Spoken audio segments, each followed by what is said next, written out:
I don't think we're dissimilar.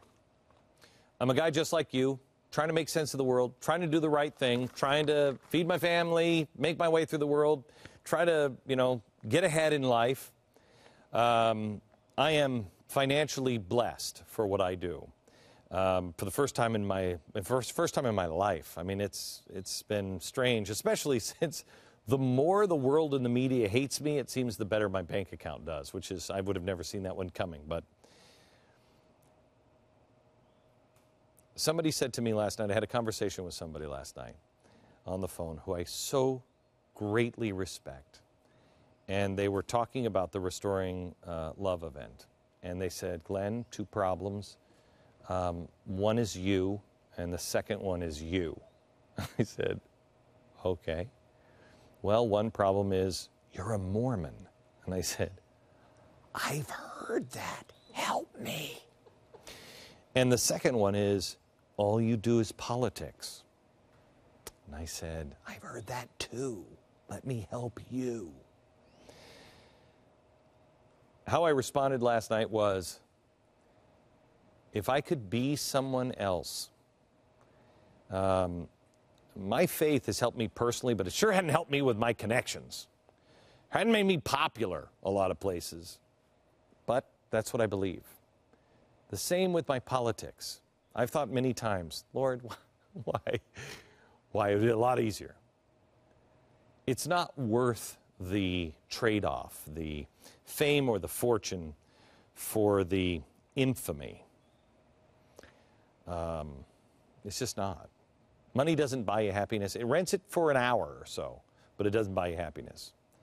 And nobody, except crazy people, set out in life to be unpopular, to be despised by everybody, to say the hard things. Nobody. You didn't. You want to be unpopular with your family? Actually, my family, that actually kind of works to my advantage, but that's a different story. Nobody does that. This morning, my producer, Tiffany, came in and she said, you want to do a show on how right you are? Today is the day to do it. And she was right. I had driven home the night before, and I actually had read an article in the Financial Times. And I read this article on Egypt and, how everybody's finally coming around on, what we said over a year ago. Muslim Brotherhood, not really a good organization. And then this one in the Financial Times, all about the Nazis in Europe. So I wrote an editorial. In my head, I wrote an editorial to the New York Times reporters and the editors. The ones that have just discovered that the Muslim Brotherhood, just wants power. It's not mostly peaceful group. It's not largely secular. It does want a caliphate. Here's my editorial. No. Really?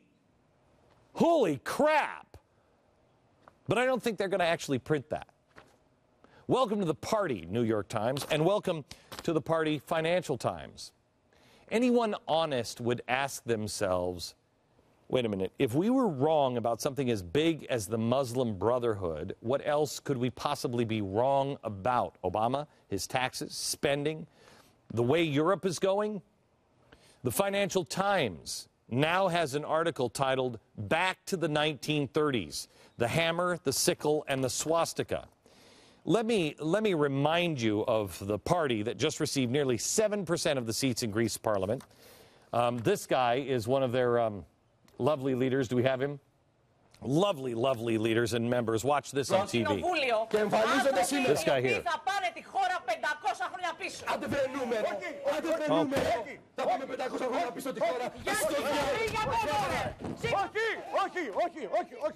Oh. Ever seen that? Ever seen that?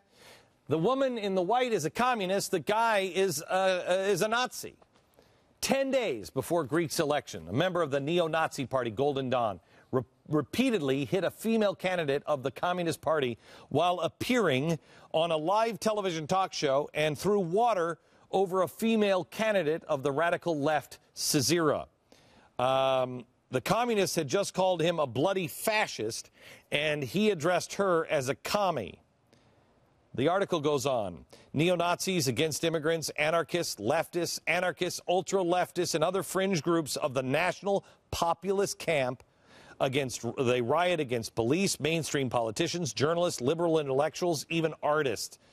Does it remind you of anything? That's right. Greece's situation recalls the Weimar Republic, violence and the hate and the rage and the despair. Besides the neo-Nazis and a Stalinist communist party, there is Syriza, whose leader is a fan of Chairman Mao. So you got the Nazis on one side.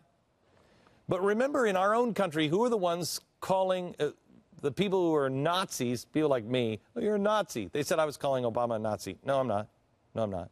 He's a fan of Mao. The people around him are a fan of Mao. Look at the two sides, Mao and Nazis. That's why everybody calls us Nazis, because that's the European model. I digress.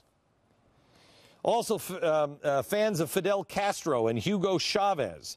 Golden Dawn Party members have already made it clear that they would come down hard on any member of parliament saying something they strongly disapprove of.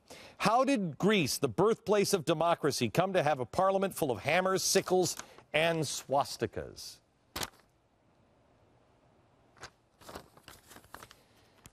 Oh, I read this last night after the New York Times article, and I thought, you morons. I remember how much heat I got for talking about fascism and Nazis and communism and warning that it would first come to Europe and then here. Why did I talk about those things? Because if you are open-minded, you can see the seeds being planted that sprout these kinds of things. Everybody only wanted to make it about Barack Obama, but Barack Obama isn't an isolated petri dish. My message has always been about the entire world over, the entire globe, and us as people. We as people are about to go over a cliff, and you have to put on the brakes, turn the car around. I don't bring this up to tell you I told you so. In fact, we were talking before I went on today.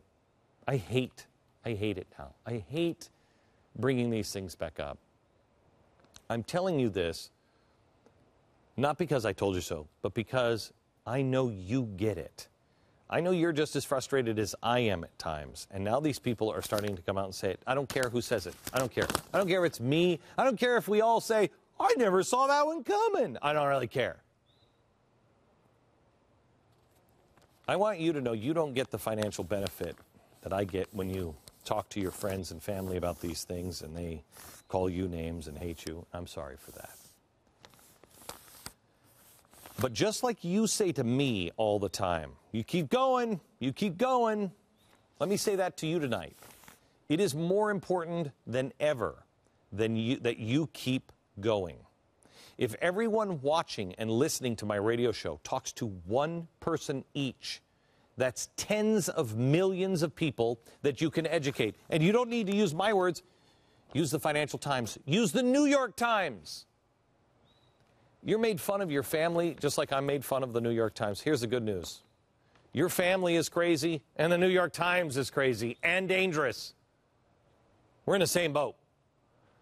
I want to strengthen you today by reminding you that what you knew to be true in your gut, what caused you to commit and then to activate and stick your neck out as you were trying to activate people because you were committed, is true.